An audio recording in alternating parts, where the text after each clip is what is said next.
দোকানে কখনো এত বড় চা খেতে দেখেছেন? দেখেন কত বড় চা। এই হচ্ছে আমার গ্লাস। এটা কিন্তু অনেক বড় একটা গ্লাস। আর সেই গ্লাসে দেখেন চা কিন্তু টপটপে ভরা।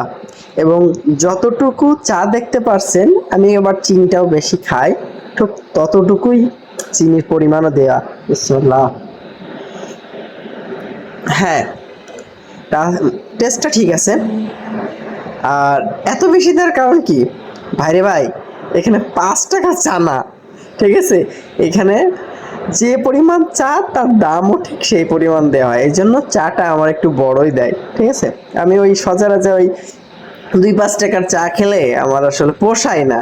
এজন্য আমি হয়তোবা মাসে 1 দিন 2 দিন চা খাই, বাট আমি একটু বড় চা খাই এবং বেশি চা খাই। বাসায় যেমন ঘরা ঘরা চা খাইতাম ছোটবেলায়, ঠিক ওই রকমই আর কি অভ্যাস। প্রতিনিয়ত খাবো না, বাট যখন খাবো একটু বেশি করে খাবো। আমার এখানে যখন গেস্ট আসে তখন তাদের সাথে একটু খাওয়া হয়, আর যখন মুড হয় তখন একটু খাই। এছাড়া সচরাচর কেউ আমার অফার করলেও আমি অ্যাকসেপ্ট করি না, কারণ ওইভাবে যদি অ্যাকসেপ্ট করি তাহলে আমার চার পুরো নেশা হয়ে যাবে। সো আমি চাই না একটা বাজে নেশা আমার লাইফে আসুক। আর চার নেশা কার আছে একটু বলবেন, যে দিনে মিনিমাম 5 থেকে 10 কাপ চা না খেলে রাতে তার ঘুম হয় না?